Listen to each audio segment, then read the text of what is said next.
قال الله عز وجل في كتابه الكريم بعد أن أقول أعوذ بالله من الشيطان الرجيم: ما أصاب من مصيبة إلا بإذن الله ومن يؤمن بالله يهدي قلبه. رب اشرح لي صدري ويسر لي أمري واحلل عقدة من لساني يفقه قولي. اللهم ثبتنا عند الموت بلا إله إلا الله. اللهم اجعلنا من الذين آمنوا وعملوا الصالحات وتواصوا بالحق وتواصوا بالصبر. آمين يا رب العالمين. Alloh taolo Qur'oni Karimda biz o'zimiz va atrofimizdagi olamga qanday nazar tashlashimiz lozimligini ham tasvirlab bergan. Bugungi nutqimni avvalroq biroz qismini o'qiganim Tag'obun surasidagi bir oyatdan boshlamoqchi emasman, balki Fussilat surasidagi boshqa oyatdan boshlayman. Alloh taolo marhamat qiladi. سنريهم آياتنا في الآفاق وفي أنفسهم حتى يتبين لهم أنه الحق أولم يكفي بربك أنه على كل شيء شهيد.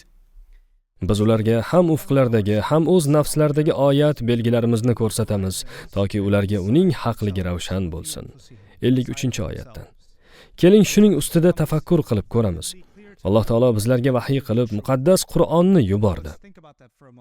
Qur'onning maqsadlaridan biri esa uni o'qiyotgan har bir shaxs bu so'zlar haq bo'lib, Allohning kalomi ekaniga ishonch hosil qilishidir. Shu tariqa Qur'on oyatlarining maqsadlaridan biri shuki, odam bu mutloq haqiqat ekanini tushunsin. Al-haq. Qizig'i shundaki, al-haq so'zi shuningdek mazmun degan ma'noni ham anglatadi. Alloh taolo marhamat qiladi. U osmonlar va yerni haq ila yaratgan. Zumar surasi 5-oyat. Ya'ni mazmun ila. Shunday ekan, Qur'oni Karim nafaqat bizga haqiqatni ochadi, balki bizlarga mavjudligimiz tasodif emasligini anglashimizga ham yordam beradi. Bizning hayotimiz bir lahzada o'z-o'zidan tugab qoladigan tartibsizlik yoki vaqtinchalik sarguzasht emas. Bizning mavjudligimiz ahamiyatli hodisa va chuqur mazmunga ega. Bular Allohning kalomi ustida fikr yurita turib, odamzod qilishi mumkin bo'lgan xulosalardir. Ushbu oyatda Alloh oyat belgilarimizni ko'rsatamiz demoqda. Qur'onda emas, balki ufqlardagi va o'z nafslardagi, toki ularga uning haqligi ravshan bo'lsin. Ya'ni vahiyning mazmuni shuningdek bizlarda ham mavjuddir. Vahiylar bizni Allohdan o'zga iloh yo'q degan xulosaga eltadi. La ilaha illalloh. Qiyomat kunida biz Robbimiz qarshisida turamiz va bu dunyo hayoti vaqtinchalik hamda u anchagina kattaroq natijaga eltadi degan xulosalar ham chiqaramiz. Alloh taolo ufqlardagi oyat belgilar ustida tafakkur qilib, nafsi haqida ham chuqurroq fikr yuritsa, shubhasiz ushbu xulosalarga keladi va buning haq ekanini anglaydi demoqda. Qur'on bizga uning ichida kamida 2 turdagi oyatlar borligini bildiradi. Birinchi bu oyat vahiylar. Qolganlarni esa umumiy qilib kavniy oyatlar deb atash mumkin. Ammo ularni yaratilish oyatlari va o'zimizga taalluqli oyatlarga bo'lish mumkin. Nafsiy oyatlar. Oyatlarning mazmuni bizlarni to'g'ri yo'lga hidoyat qilishdan iborat. Alloh bularning barchasi bizlarni haqiqatga eltish usullari ekanini aytmoqda. Bu odam qanday qilib haqni topishiga nisbatan bo'lgan qarashimizni o'zgartiradi. Boshqa oyatda Alloh aytadi: إن في السماوات والأرض لآيات للمؤمنين. Albatta osmonlar va yerda mu'minlar uchun oyat belgilar bordir. Josiya surasi 3-oyat. Mu'minlar uchun vahiylarda oyat belgilar bor. Shuningdek oyat belgilar osmonlar va yerda ham bor. Demak, osmonlar va yer ham go'yoki o'qilishi va uning ustida tafakkur yuritilishi kerak bo'lgan o'ziga xos kitobdek gap. Bu musulmonning hayotni tanish borasidagi qarashini o'zgartiradi. Allohning kitobini o'qib, biz dinimizni taniymiz va Rasululloh sallallohu alayhi va sallam haqlarida, Alloh haqida va avval o'tgan payg'ambarlar haqida bilib olamiz. Bu dinimizni o'rganishning asosiy usulidir. Biroq geologiya, kimyo, fizika va astronomiyani o'rganish ham odamni Allohga olib kelishi mumkin. Bu bir tanish voqeani yodimga soldi. Yaxshiki, bugun u odamning intervyusini YouTube'dan topish mumkin. Uning ismi professor Maurice Bucaille. U taniqli embriolog. U musulmon davlatida yashayotgan paytida o'z diniga sodiq odamlarni ko'rib, ularning kitobida uning fani haqida nimalar yozilganiga qiziqib qoldi. U butun umrini shu fanga bag'ishlagan bo'lib, kanadalik embriologlardan biri edi.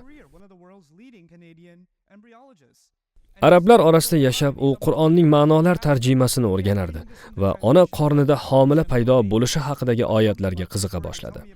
Shu tariqa u Qur'ondagi so'zlar mazmunini o'rganib bordi va uning embriologiya haqidagi bilimlari uni islomga yetakladi. U Qur'ondagi oyatlar insonning yaratilishini mukammal tasvirlaganini aytgan. Ular bilan embriologiya orasida qarama-qarshiliklar yo'q ekan. Yana bir qiziqarli shaxs Buyuk Britaniyalik professor Abdullah Rothmandir. U psixologiyaning barcha turlarini o'rganib chiqdi va bir kuni ruh nima o'zi degan savol uni qiziqtirib qoldi. Bu voqea u musulmon bo'lishidan avval sodir bo'lgandi. U ruhni shamonlar, hindular va nasroniylar qanday tasvirlaganini o'rgana boshladi.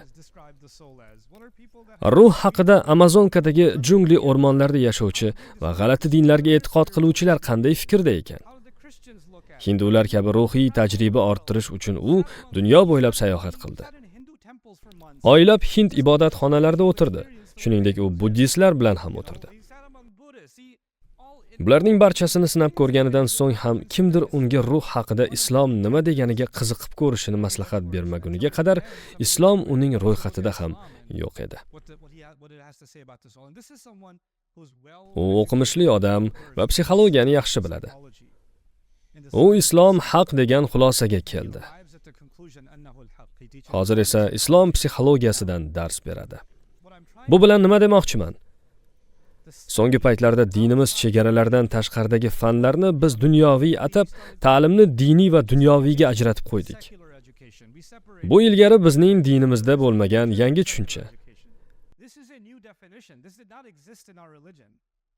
Boz ustiga dinimizda shunday deyilgan: yer yuzida sayr etib yuringlar va mahluqotlarni u zot avval boshdan qanday yaratganiga nazar solinglar. Yer yuzini aylaning, qoldiqlarni o'rganing, skeletlar qoldig'ini toping va yaratilish qanday bo'lganiga boqing. Alloh iymon keltirganlarga shunday demoqda. Iymonini yo'qotishdan qo'rqib, dunyodan yuz o'girib, ko'zlarini yumib olishni buyurmayapti. Nomini aytmayman, ammo boshqa ba'zi dinlar odamlarni tashqi dunyoni o'rganishdan qaytaradi, chunki bu ularning e'tiqodiga zarar keltirishi va shubhaga solishi mumkin. Agar sen e'tiqodingni asramoqchi bo'lsang, ushbu yopiq doira ichida qol va ma'lum odamlargagina quloq tut. Shundagina sening iymoning xavfsizlikda bo'lib, shayton senga tegmaydi.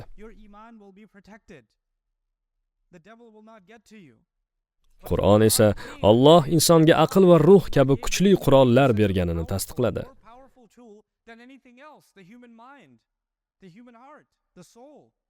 Va u faqatgina o'rganish va tadqiqotlar orqali haqqa kelishi aytiladi. Qancha ko'p tadqiq qilsang, ishonching shuncha qat'iylashib boradi. Shubhalaring emas. Siz bilan biz ilm va tadqiqotlarga bog'lanishimiz kerak. Biroq buning boshqa tomoni ham bor.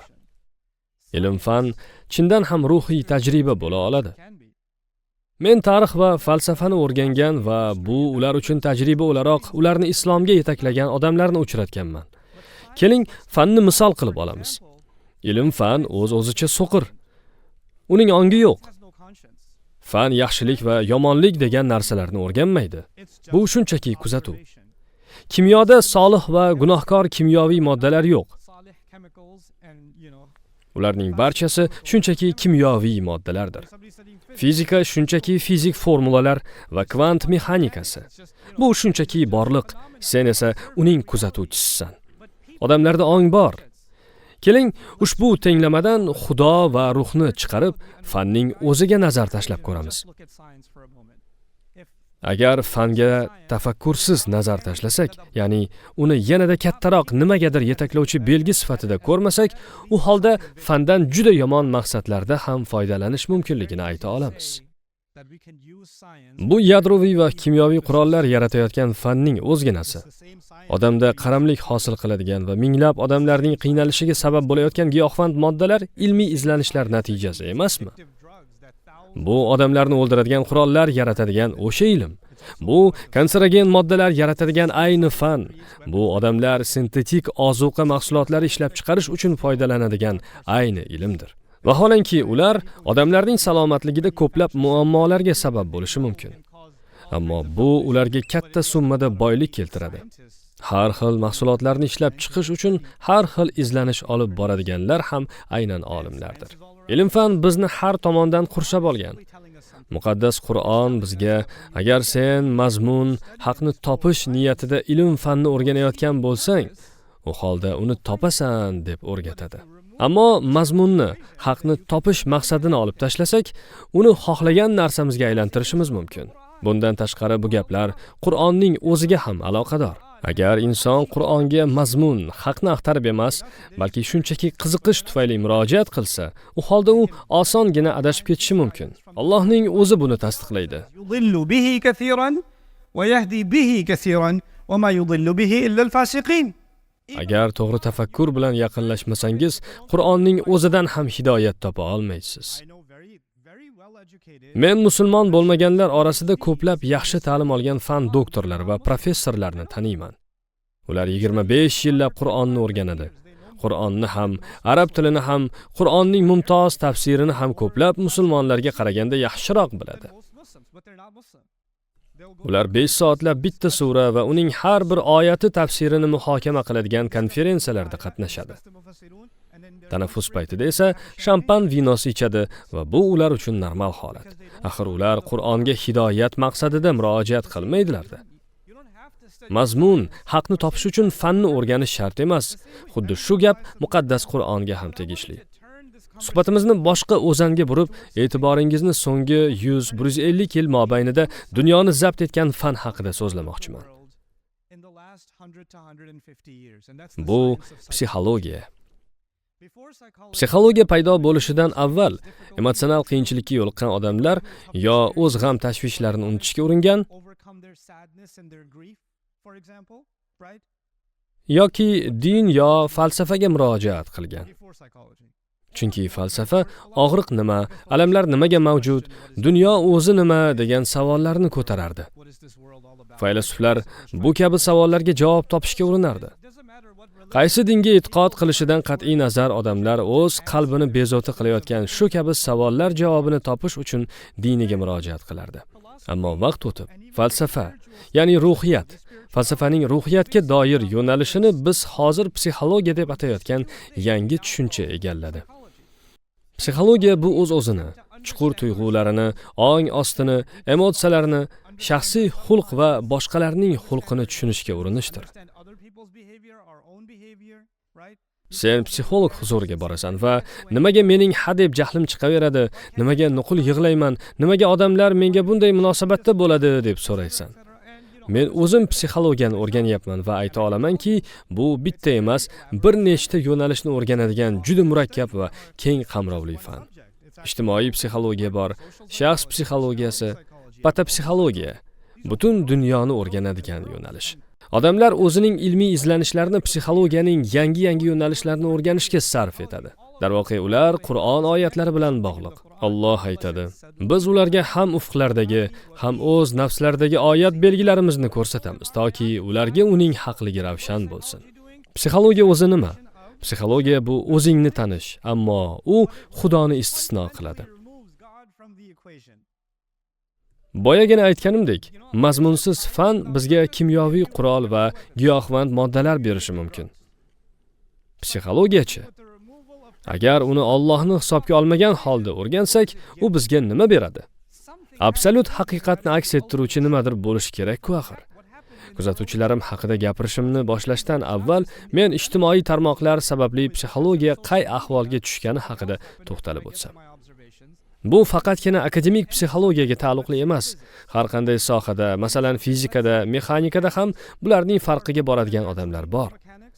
Bular professorlar, fan doktorlari va tadqiqotchilardir. Ammo ularning YouTube'da kanali yo'q. Biroq ikkita kitob o'qib olgan 18 yoshli yigitning YouTube'da 5 million obunachiga ega bo'lgan kanali bor. va uning bu boradagi bilimlari anchagina sayoz bo'lsa ham, u fizika mavzusidagi kontentning taniqliroq yaratuvchisidir. Agar olimlar uning ishini ko'rsa, bu nimalar deyapti o'zi deb o'ylagan bo'lardi. Ammo uning obunachilari ancha ko'p.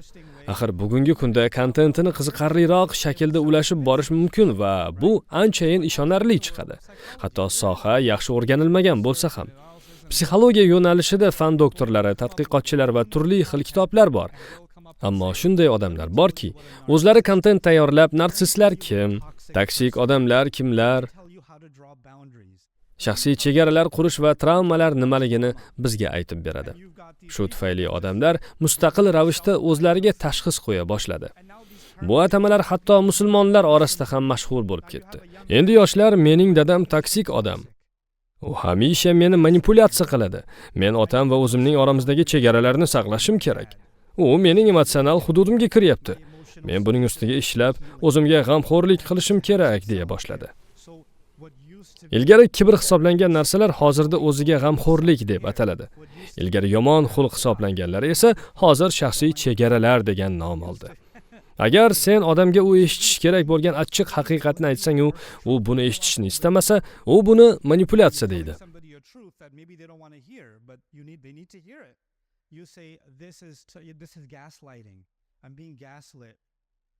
Biz ba'zi eng muhim hayotiy tajriba bo'lib xizmat qiladigan narsalarni yo'qqa chiqarish uchun psixologiyadan foydalanamiz. Chunki biz uchun eng muhimi o'zimizni yaxshi his qilish. O'zimni yaxshi his qilishimga xalaqit qilgan hamma narsa mening ruhiyatimga salbiy ta'sir qiladi. Eng asosiy maqsad baxtli bo'lish. Bunga xalal bergan hamma narsa narsissizm, toksiklik, shaxsiy chegaralar buzilishi yoki senga tegib ketadigan boshqa nimadir. Xo'sh, bular haqida Qur'oni Karimda nimalar deyilgan? Aytganday, men kimdadir travmalari bo'lishi mumkinligini inkor etmoqchi emasman. Narsissizmni ham yo'q demoqchi emasman. U chindan ham mavjud. Shunchaki aytmoqchimanki, biz o'zimiz yaxshi tushunmay turib, ushbu atamalarni kerakli, nokerak o'rinlarda ham ishlataveryapmiz. Bundan tashqari, bu bizning dinimiz haqidagi o'ylarimizga ham ta'sir qiladi. Biz hattoki ushbu tushunchalarning qay biri Qur'oni Karim prinsiplariga zid ekanini tasavvur ham qila olmaymiz. Bir misol keltiraman. Ushbu xutba avvalida o'qiganim Tag'obun surasidan keltirilgan oyatda Alloh aytadi: Ma asaba min musibatin illa biiznillah. Sizga Allohning iznisiz hech bir musibat yetmas. 11-oyatdan. Hech bir musibat, hech qanday musibat. Masalan, kimdir avtohalokatga yo'liqdi. Boshqasi yaqinidan ayrildi. Birovi ishsiz qoldi. Juftliklar orasidagi kelishmovchiliklar ajralishgacha bordi. Kimdir uydan qochib ketdi. Boshqasi oilasidan yuz o'girib, ularning telefon raqamini qora ro'yxatga solib qo'ydi.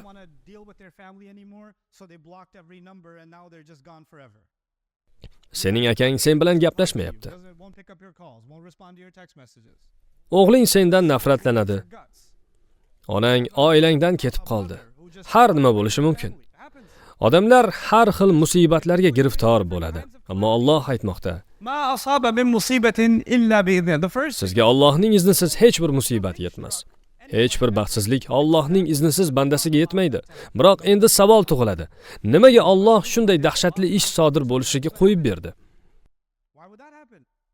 Bu haqda juda ko'p oyatlarda eslatilgan.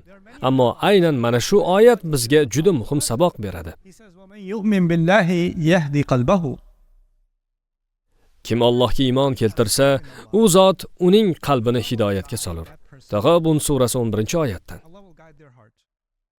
Mening qalbim bezovtalanishi, g'azab, g'am, hafsalasizlik va xavotirni his qilishi mumkin. Qalbim kimdir o'zi loyiq bo'lgan jazodan adolatsizlik tufayli qochsa, bezovta bo'lishi mumkin. Mening qalbim bularni his qiladi. Ammo agar men Allohga ishonsam, u holda u mening qalbimni ushbu negativ emotsiyalardan avaylab o'tadi. Aslini olganda, mana shu negativ emotsiyalardan ba'zisi iymonimning sinovidir. Agar men iymonli bo'lsam, Alloh mening qalbimni hidoyatga soladi. Boshqacha aytganda, men chinakam hidoyatga erishish uchun ba'zi qiyinchiliklardan o'tishim kerak. Aynan shu mening iymonimni mustahkamlaydi. Iymon esa odam ega bo'lishi mumkin bo'lgan eng katta boylik. Magar kim Alloh huzurida toza qalb ila kelsa, manfaat topur. Shuaro surasi 86-oyatdan. Qalbing toza bo'lishi uchun unda iymon bo'lishi kerak. Unda iymon bo'lishi uchun Alloh hidoyat qilishi kerak. Alloh qalbingni hidoyat qilishi uchun esa sen og'ir sinovlardan o'tishing va shunga qaramay iymoningga putur yetishiga yo'l qo'ymay, uni mahkam tutib qolishing kerak. Bu oyatda Alloh bizga ajib saboq bermoqda.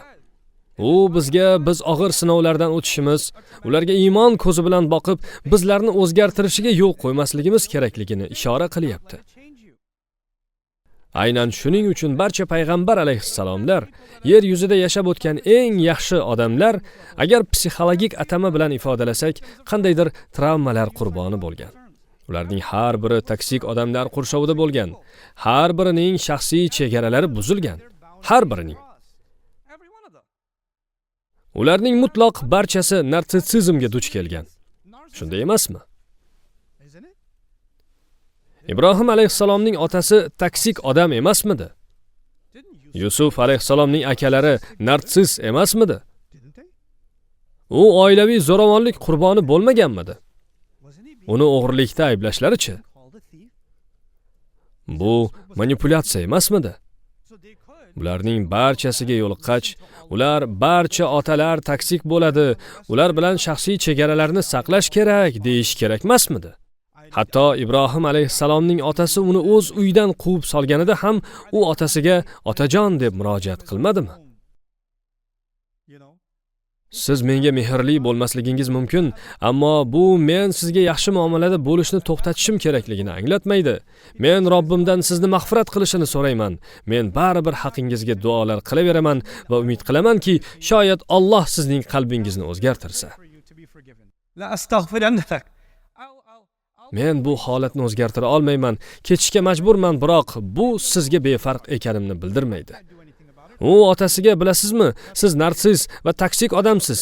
Men bir-birimizdan uzoqda bo'lishimizdan mamnunman. Men o'zimning mental salomatligim uchun sizdan uzoqroqda bo'lishim kerak demadi. Ibrohim alayhissalom bunday o'ylamadi. Siz bilan biz nimalar qildik? Biz hammani muhokama qilib, odamlarga dinimizning asosiy tamoyillariga zid tarzda yorliqlar ildik.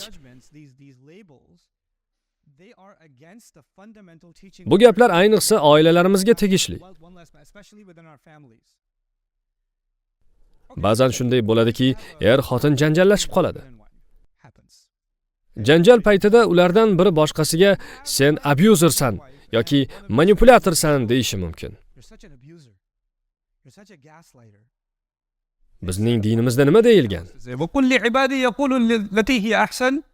Alloh taolo bandalarimga aytkin, ular eng go'zal bo'lgan narsani aytsinlar. Albatta shayton oralarini buzib turadir. Isro surasi 53-oyatdan. Agar janjal paytida sizni xafa qiladigan so'zlar eshitsangiz, u holda yo faqat vaziyatni og'irlashtiruvchi javob qaytarishingiz mumkin, yo suhbatingizni ijobiy o'zanga burib yuboradigan so'zlarni aytish imkoniga egasiz. Alloh sizga suhbatlardan qochmasdan gaplashishni buyuradi. Suhbat nazoratdan chiqqanida esa Alloh bu haqda shunday deydi.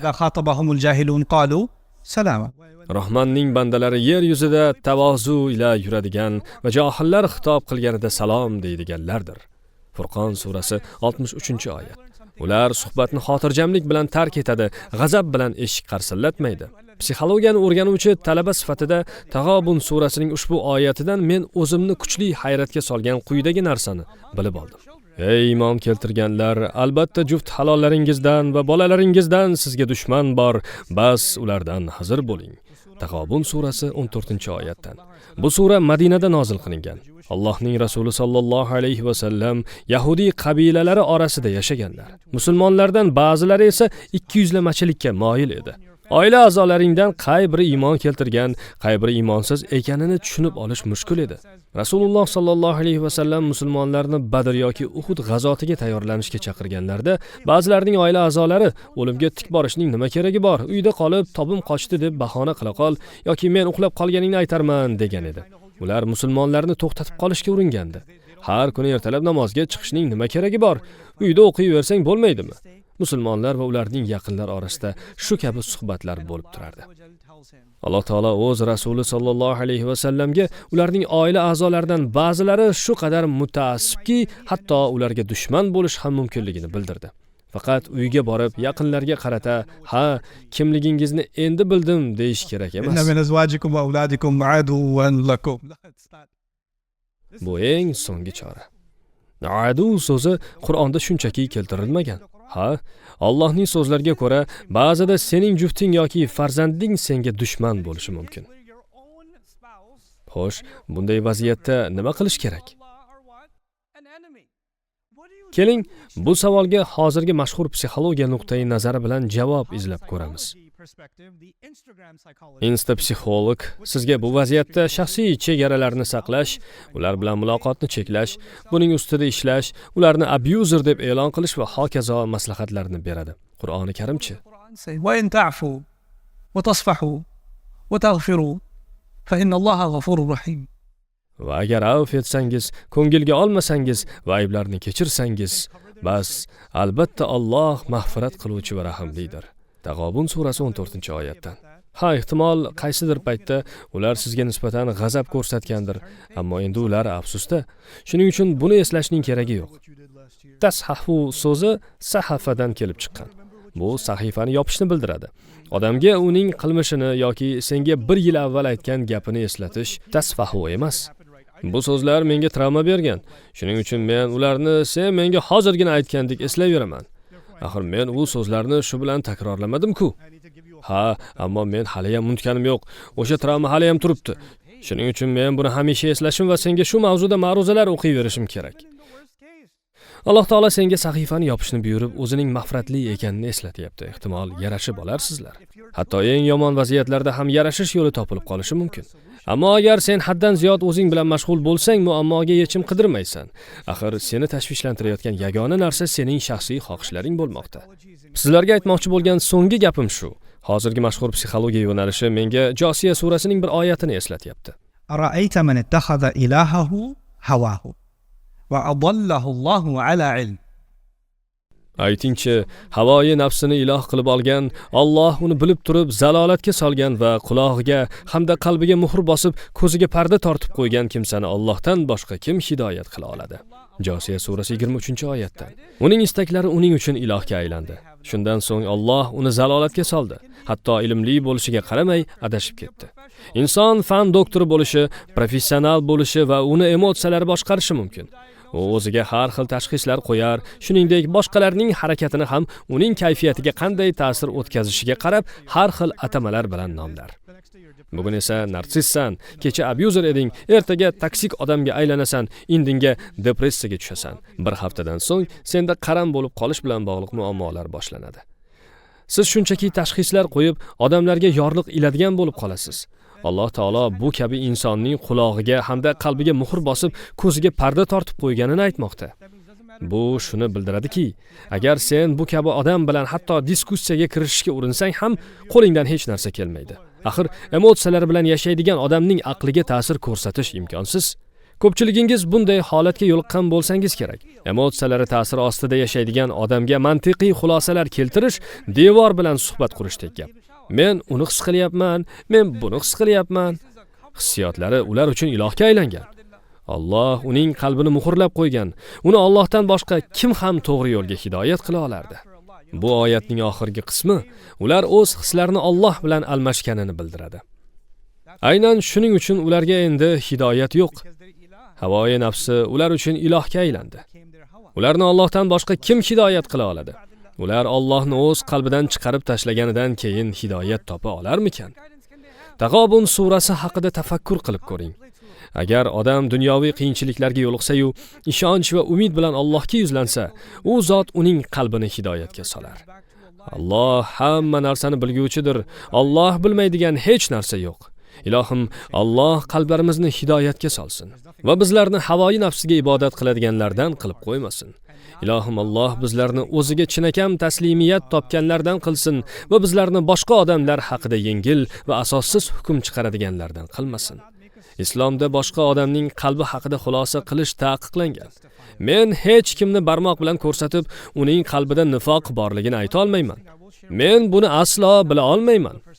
Hatto Musa alayhissalomga ham Alloh taolo Fir'avnning qalbidagilarni bilish ilmini bermadi.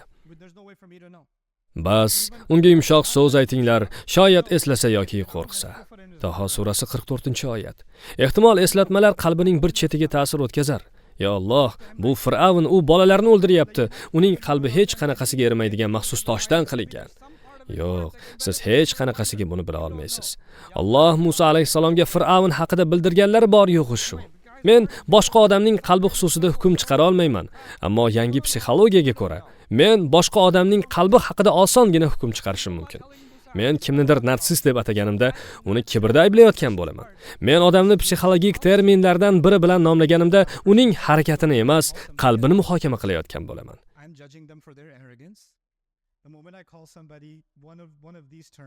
Ehtiyot bo'ling. Bizning dinimiz buni taqiqlagan. Bugun biz buni amaliyotga tatbiq qilyapmiz, chunki biz mana shu atamalarga mahliyo bo'lib qoldik. Agar siz bu atamalarni yaxshi anglamasangiz va bu fanni chuqur o'rganayotgan bo'lmasangiz, bunday qilmang. O'zingiz va boshqa odamlarga noto'g'ri tashxislar qo'ymang. Bu ishlar jamiyatda va o'z oilamizda muammolar keltirib chiqarishgagina xizmat qiladi. Barakallohu li va lakum fil Qur'anil hakim va nafa'ani va iyyakum bil ayati va zikril hakim.